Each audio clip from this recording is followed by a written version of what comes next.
Hi, you guys. I'm Phil Town. I'm from Rule 1 Investing, and I want to talk to you today about something pretty important. You know, we get a lot of questions around what should I do if I don't basically have any money to invest? What do I do if I only have $1,000? Is it worth it to begin investing if all I have is $1,000? Should I wait until I have more money saved or just jump in? Okay, so I think the answer is that you're missing a piece of information. It's not about jumping in with $1,000. It's not about saving more money so you have more money to jump in with later. It's about recognizing that nobody in your life has ever taught you how to invest well. There's been nobody in your life who's ever made a lot of money, probably. I mean, certainly in my case, I had no one in my life who could tell me how you go about actually investing money. And so I'm going to tell you guys something really important here. I think that you need to know that you should think seriously about joining an extended family of people who do know how to invest properly and who've been making billions of dollars for 85 years. We call this family the Rule 1 family or the Ruler family. Warren Buffett is the #1 uncle in the family. Uncle Warren has been trying to teach us proper investing now for about 50 years. And every single year, Uncle Warren goes out and writes a letter to us, all of the other rest of the people in the family, about the best way to invest. And there's 40 some years of these letters stacked up online. You can start your education right there with just reading what Uncle Warren had to say. Just go Google Warren Buffett annual letters, and there is a treasure trove of investing information there. Now, the other thing you can do is read some of the books these other uncles wrote, right? Uncle Manesh Prabrai Manesh is one of the best investors in the world. He's managing $1 billion, and he wrote a book called The Dondo Investor, which is how you start with a very small amount of money properly and grow it by great long-term investing strategies that the Patel family made famous. The Patel family started in America with almost no money, and today, 40 years later, they have 40% of the hotels in America that they own. So it's not about the money, it's about the knowledge. Another one I can suggest to you is Uncle Guy Spear wrote a great book called Education of a Value Investor that is phenomenal, and you need to read that. He's written an entire book to teach you how to properly invest, whether you're starting with $1,000 or $1 million. And I wrote a couple of books. Both of them are New York Times #1 bestsellers, Rule 1 and Payback Time. And I also am trying to show you what I've learned over these 30 years in this tradition of this family that we call the Ruler family. So before we start thinking about cranking it up with $1,000, the first thing we got to think about is, how do I get the knowledge I need to do it right? Where should I invest my money to maximize my return? Are there any other places I should invest money besides stocks if I'm starting with a lower amount? Well, I think the key thing to understand is that we make money on our investment capital if we're buying wonderful businesses and we buy them on sale. And we make the money when we're certain that we have what we think we have. Charlie Munger says that there's basically 4 things you've got to focus on. Number 1, be sure you're capable of understanding the business that you're getting into.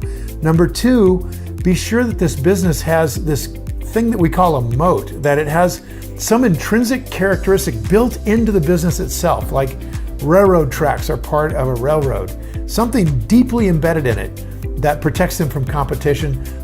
Also, make sure that the management team are people who share your values, that they have integrity, that they're talented. And finally, you can't pay an infinite amount of money for something. You have to buy it on sale. We call that a margin of safety purchase price. So, how do you invest your money to maximize your return? Obviously, you buy $10 bills for $5, and you do it over and over and over again. We buy companies sometimes, and we get them for, let's say the company was originally $45, and then something happened that we call an event that we can understand. We can buy that company in the market for $15. And a year later, it's back to 30 or 40 or 50. This is the best way. And I'm not saying these returns are normal, okay? Let's get our feet on the ground. A great rate of return would be 15% a year. So you have to start thinking, okay, I'm starting with a very little money. I'm making 15%. If I'm doing really good, I'm making 25%. If I'm just killing it, I might be making 40%. You think about it, Warren Buffett was making 50% a year for several years, and he says that he could easily do that today with $1 million. So a lot harder to do it with 120 billion. So it's really not about the amount you're starting with. It's about the strategy you're using that's going to continue to grow that pile over time. And that's what we want to teach you guys. Is the strategy for investing the same with a smaller amount of money as it is for a larger one? Okay, so when we start with a really small amount of money, I have to say that the strategy is actually pretty different. I'm gonna come off the storyline here a little bit and just tell you that it's actually pretty different when you're starting with a small amount of money. I mentioned that to our students that you should read a book by Manesh Prabrai. It's called The Dhando Investor, D-H-A-N-D-O. It's a book about how the Patel family built their hotel fortune. They own 40% of the hotels in America. And with one family member in America in the early 1960s, they started with like $10,000 and built that fortune. The key was that they knew they were starting with a small amount of money, that if they lost it, they could replace it. So here's my answer, that in general, our investing strategy is always the same, okay? It's always the same. But when we're starting with a small amount of money, we're going to be more aggressive, because if we lose it, we can always go back and work for 2 or 3 years and earn it back, right? I mean, if you lose $5,000, it's a lot easier to replace it than if you lose $5 million. So we're gonna start with a small amount of money. We're gonna do a little bit more aggressive investing. We're gonna take a few chances that we might not have taken if we were working with a larger amount of money. So yeah, it's a little bit different. Remember, you guys, just like Buffett says, risk comes from not knowing what you're doing, okay? So if you haven't seen any of my other videos about how to take control of your finances, get a grip on it, and then start investing and understanding the difference between investing and gambling or speculating, then take a look. So now, you guys, I'd love to hear from you. So answer this question down in the comments below.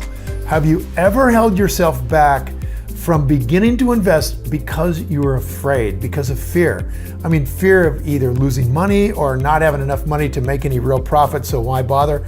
Fire away, put some comments down below, and I'll be sure to follow up with you. So you guys, if you enjoyed this video and you kind of feel it was valuable in teaching you more about investing, then subscribe to my channel and share the video with your friends or anybody else who might benefit from this information. We're out here to do a revolution and we need your help. And by the way, to learn more about how to start investing, just download my free Quick Start Guide. It's awesome, just by clicking the link on the screen or in the description.